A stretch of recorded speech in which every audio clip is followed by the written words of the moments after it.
it's just got so much staying power. I mean, you just did a video for the next big thing, and it doesn't seem like, I Want to Be Your Man and Baby, Baby, Baby have been out that long. They really have. Are you guys surprised at the staying album that this debut album has given you?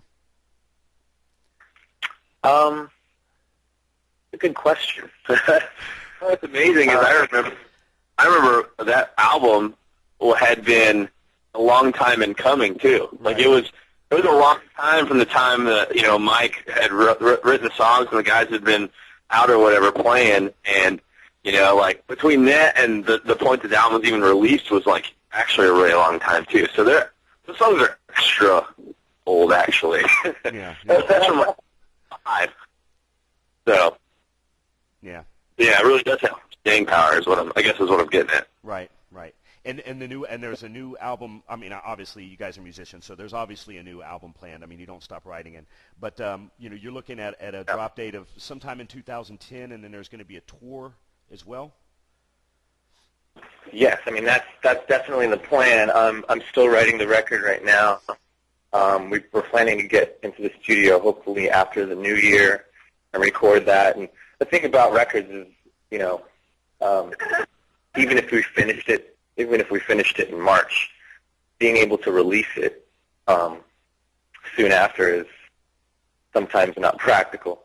Sometimes it takes, just like Kiss or Kill, it was ready in 2006 to be released. It didn't get released until winter of 2007. Really?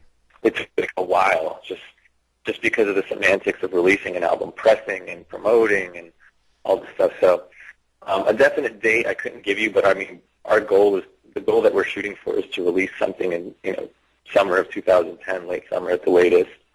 Yeah. And the tour, we certainly... Don't hold us to it. No, that's fine, guys. That's fine. Hey, you're rock stars, man. We're at your mercy, so you guys, it's part of your job to string us along. The tour, we certainly think here, guys, that you guys are ready for a headliner tour. Is that something? I mean, I know that might be a hard question for you guys to answer.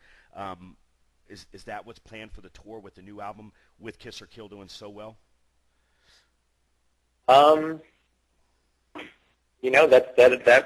We would not be opposed to doing something like that, have that opportunity come up, but I guess we'll see how that one goes. Yeah. There's that.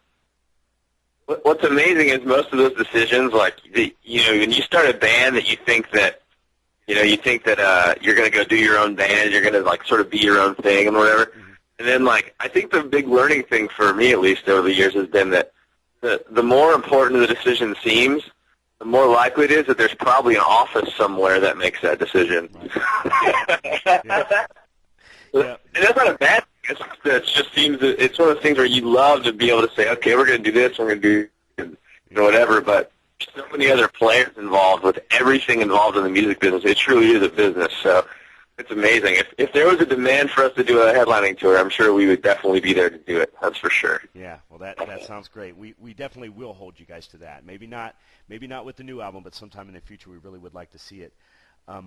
Talking about sometime in the future, you'll definitely see that. Yeah, sure. I'm telling you, we're going to be ready too. It's speaking about like the new state of rock and roll, and we've talked about it.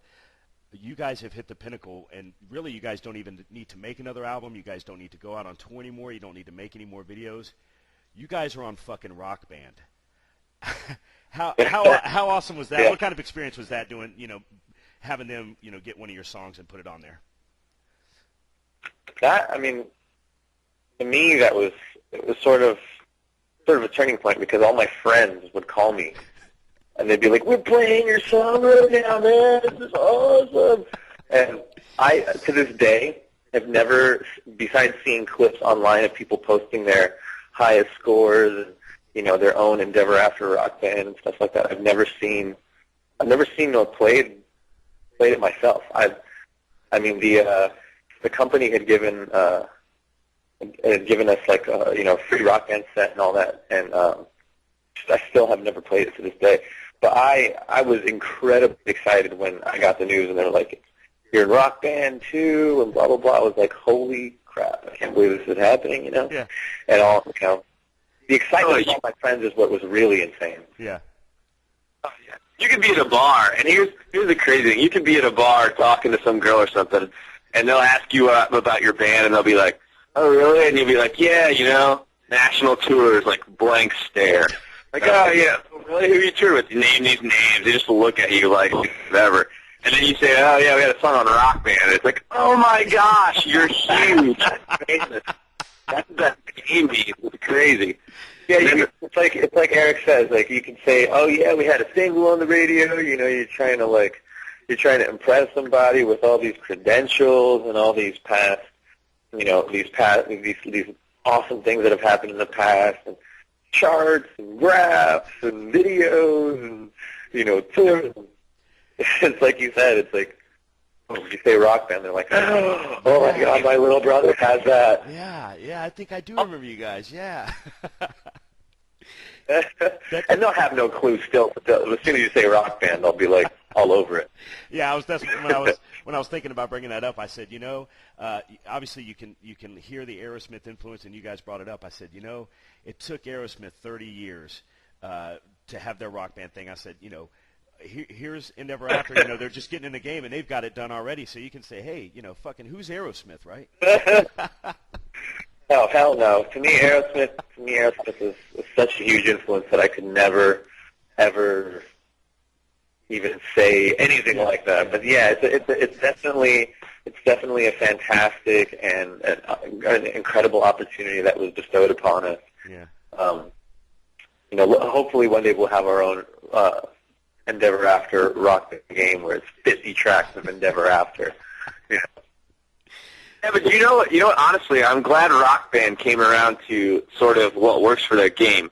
I can't even say Rock Band. I don't know if there's Rock Band and Guitar Hero, but yeah. It was actually released. It was especially awesome to get on their game because I don't know if anyone remembers this, but when Rock Band first came out, whatever, those games came out, and then they started to sort of go modern.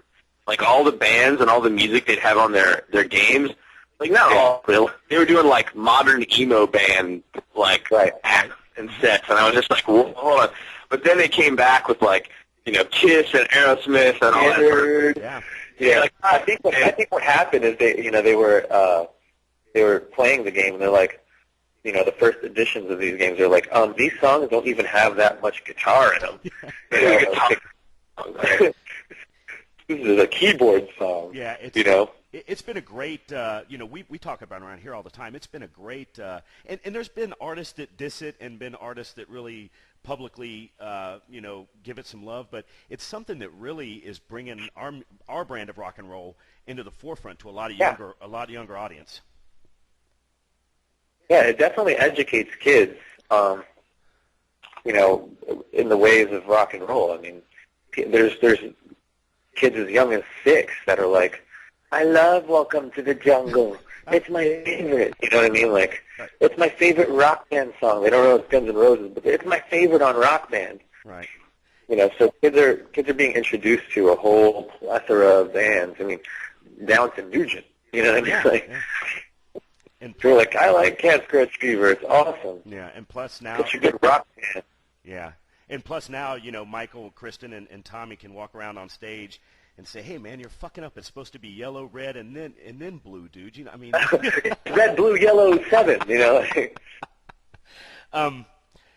Funny thing. Speaking about that stuff, guys, I know a couple of you were in Las Vegas, and then of course Michael is in L.A. and Eric, you are in the Central Time Zone. You didn't.